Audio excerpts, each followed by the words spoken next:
Online দুনিয়াতে পদে পদে প্রতারণার ফাঁদ। ওয়েবসাইটটি ক্লিক করলে পাবেন লাখ টাকা, এমন অনেক মেসেজ আসে ফেসবুক, হোয়াটসঅ্যাপ কিংবা ইমোতে। অনেকেই লোভ সামলাতে না পেরে প্রতারণার শিকার হন। টাকা পে কার্ড তেমনই এক নতুন প্রতারণার ফাঁদ। ওয়েবসাইটটির মাধ্যমে বিভ্রান্ত হচ্ছেন সাধারণ মানুষ। টাকা পে কার্ড প্রথম দেখায় আধুনিক পেমেন্ট বা কার্ড সেবাদানকারী প্রতিষ্ঠানের মতো মনে হয়, তবে বাস্তবে এটি পুরোপুরি ভুয়া ও বিভ্রান্তিকর সাইট। সরকার অনুমোদিত প্রকল্পের পরিচয় দিয়ে সাধারণ মানুষকে প্রলোভন দেখানো হয়, বলা হয় নানা সুবিধার কথা। সাধারণ মানুষ এতে বিভ্রান্ত হয়ে ব্যক্তিগত স্পর্শকাতর তথ্য দিয়ে দিচ্ছেন, যার কারণে আর্থিক ক্ষতির পাশাপাশি নিরাপত্তা ঝুঁকিও তৈরি হচ্ছে। অনুসন্ধানে দেখা গেছে মানুষকে আকৃষ্ট করতে ওয়েবসাইটটিতে ডেবিট বা ক্রেডিট কার্ড, নগদ ছাড়, দ্রুত টাকা লেনদেনের সুবিধা সহ বিভিন্ন প্রলোভন দেখাচ্ছে। তবে এ ধরনের অফারের কোনো ভিত্তি নেই। ঠিকানা, ফোন নম্বর ও ইমেইলের আইডিও মিথ্যা।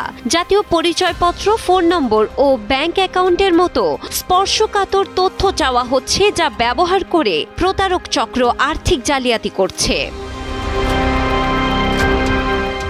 সাইবার নিরাপত্তা বিশ্লেষকরা বলছেন, এই ওয়েবসাইটে বিভিন্ন অফার, ছাড়ের প্রলোভন দিচ্ছে প্রতারকরা। এতে মানুষের কাছ থেকে টাকা হাতিয়ে নিচ্ছে চক্রটি। এ ধরনের প্রতারণা থেকে বাঁচতে সচেতনতা খুবই জরুরি। টাকা পে কার্ড নামের ওয়েবসাইটের কোনো বৈধতা নেই বলে জানিয়েছে বাংলাদেশ ব্যাংক। দেশের কোনো ব্যাংক বা আর্থিক প্রতিষ্ঠান এ ধরনের কার্ড অনুমোদন দেয়নি। সরকারি কোনো প্রকল্প হিসেবেও স্বীকৃতি নয় এই ওয়েবসাইট, যে কারণে এ ধরনের কার্যক্রম থেকে সবাইকে সতর্ক থাকার আহ্বান জানিয়েছে বাংলাদেশ ব্যাংক। এদিকে টাকা পে কার্ড ওয়েবসাইটটিতে ঘুরে দেখা যায়, ওয়েবসাইটটিতে 10 লাখ মানুষ রেজিস্ট্রেশন করেছে। এমনকি ভুয়া ওয়েবসাইটটিতে এজেন্ট হতে আবেদন করেছে 50,000-এরও বেশি মানুষ।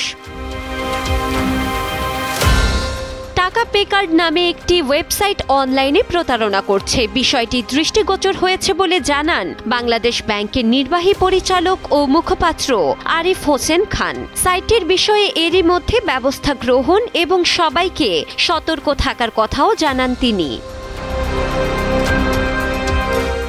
বাংলাদেশ ব্যাংক বলছে, ওয়েবসাইটটি বন্ধ করতে বিটিআরসি-কে চিঠি দেওয়া হবে। একই সঙ্গে জনগণকে সতর্ক করতে বিজ্ঞপ্তি প্রকাশ করা হবে। সর্বশেষ প্রতারক চক্রের বিরুদ্ধে তদন্ত করতে বাংলাদেশ ফাইন্যান্সিয়াল ইন্টেলিজেন্স ইউনিটের কাছেও পাঠানো হবে। টাকা পে কার্ড নামে এ ধরনের প্রতারণামূলক ওয়েবসাইট সম্পর্কে জনসচেতনতা বাড়াতে হবে। একই সাথে বাংলাদেশ ব্যাংক আইন শৃঙ্খলা রক্ষাকারী সংস্থাকে দ্রুত পদক্ষেপ নিতে হবে, নয়তো অনেক মানুষ প্রতারণার শিকার হতে পারে।